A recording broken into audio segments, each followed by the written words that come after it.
Bonjour et bienvenue à tous au tutoriel d'Yasmine. Donc c'est moi Yasmine et je gère cette chaîne et la création des vidéos qui y figurent en tant qu'étudiante en licence Frontières du Vivant au Centre de recherche interdisciplinaire de Paris. Dans la dernière vidéo, on a parlé des équations du second degré à solution réelle, en faisant un rappel de cours du lycée et en travaillant la méthode de résolution sur 2 exercices d'application. Avant de passer aux équations à solution complexe que je traiterai dans la prochaine vidéo, je te propose qu'on s'attarde sur un outil de calcul dans la résolution de telles équations qui est très utilisé mais peu explicité. C'est delta. Cet outil de calcul peut souvent avoir une qualité magique due à la façon vague dont elle est introduite au lycée. Tu as peut-être eu la chance de voir faire très rapidement sa démonstration au tableau par un professeur, mais tu as certainement fini, comme moi, par simplement intégrer que delta égale b carré moins 4ac, sans vraiment comprendre pourquoi. Donc aujourd'hui, on va dévoiler le mystère et comprendre d'où vient ce fameux delta. La première question qu'on va pouvoir se poser, c'est qu'est-ce que delta au juste? Et ici, il s'agira simplement de le définir. Comme on le sait, delta égale b carré moins 4ac, et c'est le discriminant d'un polynôme ax carré plus bx plus c, soit une fonction polynomiale de ses coefficients a, b et c. Donc, il faut se rappeler que delta n'est rien d'autre qu'un outil algébrique qui existe seulement parce qu'il nous permet de répondre à deux grandes questions concernant notre équation, qui sont combien de solutions admet mon équation et ces solutions sont-elles réelles ou complexes? Et il est impératif de répondre à ces deux questions avant de se lancer dans la résolution de notre équation, pour pouvoir déterminer la méthode qu'on va appliquer. Donc on peut facilement comprendre toute l'importance de cet outil delta. Encore un rappel, si delta est supérieur à 0, mon équation admet deux solutions réelles. Si delta est égal à 0, elle admet une solution double ou deux solutions coïncidentes, c'est la même chose, réelle. Par contre, si delta est inférieur à 0, l'équation n'admet aucune solution réelle, mais deux solutions complexes. Donc non pas sur R, mais sur C. Sur ce, on va pouvoir passer à la démonstration de delta pour comprendre d'où vient cette formule b carré moins 4ac et comprendre pourquoi on peut tirer de telles conclusions sur les solutions d'une équation grâce à sa valeur. On commence la démonstration comme si on voulait résoudre une fonction polynomiale, mais sans l'existence de delta. On prend alors f de x égale ax carré plus bx plus c avec, évidemment, a différent de 0. On peut factoriser par a, ce qui va donner a facteur de x carré plus bx sur a plus c sur a, mais après cette étape, on va rapidement être bloqué. Du coup, on va essayer de forcer l'apparition d'une identité remarquable. Donc, comment est-ce qu'on peut modifier notre équation sans changer l'égalité, mais de sorte à faire apparaître une identité remarquable? Je te propose de réfléchir un peu à quelle identité remarquable tu pourrais faire apparaître, et je te donnerai un indice dans quelques instants. Alors, je te guide un peu. Grâce à une addition et une soustraction, on va faire apparaître une identité remarquable, et on va retrouver plus tard un membre, parenthèse x plus b sur 2a, parenthèse le tout au carré, quelque part dans notre équation. Donc je te laisse faire pause et réfléchir encore un peu avant de continuer la démonstration. Si tu n'as pas trouvé, ne t'inquiète pas, c'est pas forcément intuitif. Le but ici, c'est de comprendre la démonstration, mais c'est toujours bien de s'arrêter pour réfléchir un peu à différentes étapes de ta réflexion.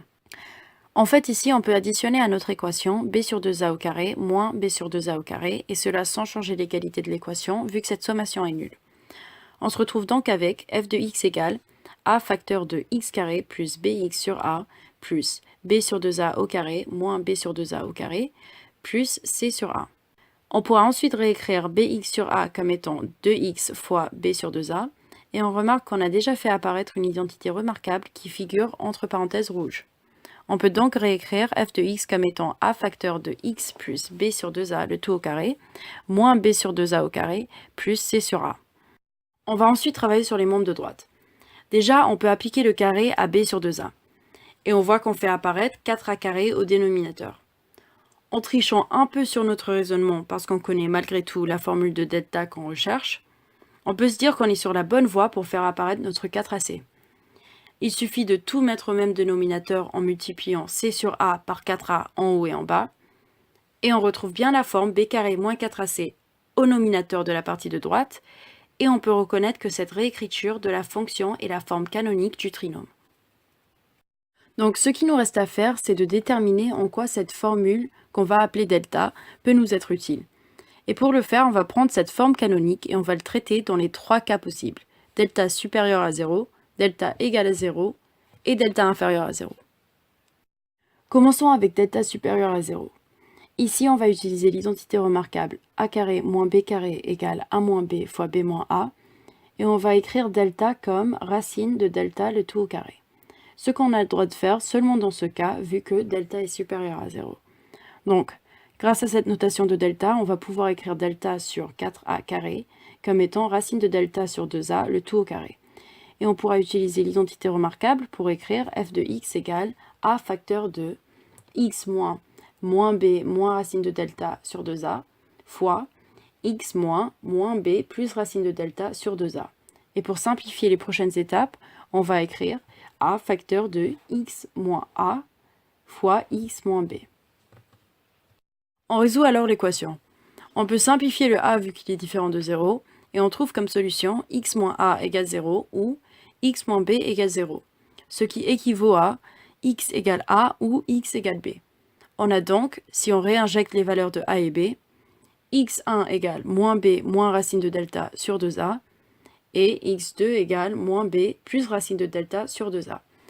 Donc c'est bien les formules qu'on connaît pour retrouver x1 et x2 en fonction de delta, et on a bien deux racines réelles pour delta supérieur à 0.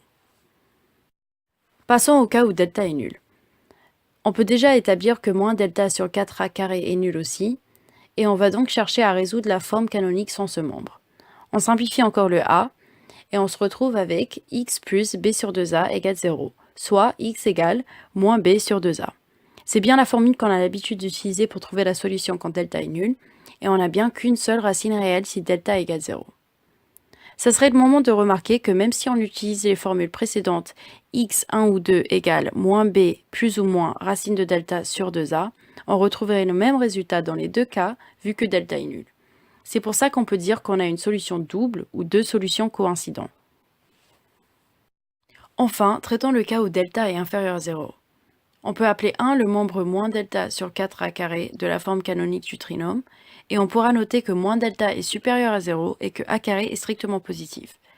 Et on conclure que le membre 1 est supérieur à 0. On appellera 2 le membre x plus b sur 2a au carré, qui est supérieur à 0 aussi. Pour delta inférieur à 0, on a donc 1 plus 2 supérieur à 0, donc, vu que a est différent de 0, f de x ne peut pas être nul non plus. On ne peut donc pas résoudre l'équation f de x égale 0 sur R. On retrouve donc bien que l'équation n'aura aucune racine réelle si delta est inférieur à 0. Avec ce dernier cas, on a donc terminé notre démonstration. Dans cette vidéo, on a retrouvé la formule de delta et on a retracé le raisonnement et les calculs qui nous permettent de déterminer le nombre de racines réelles d'une équation du second degré selon la valeur de celle-ci. Je peux donc te féliciter pour avoir levé le voile sur ce mystérieux delta. C'est tout pour cette vidéo. J'espère qu'elle t'aidera à être plus confiant dans ta résolution d'équations du second degré maintenant que tu sais d'où vient delta et pourquoi tu t'en sers. Si tu as des questions, n'hésite pas à les laisser en commentaire et je les adresserai dès que possible. Et si tu es étudiant à FDV, n'oublie pas que tu as aussi la possibilité de te rediriger vers le Moodle pour te faire aider par tes camarades et tes professeurs. Bonne continuation et à la prochaine!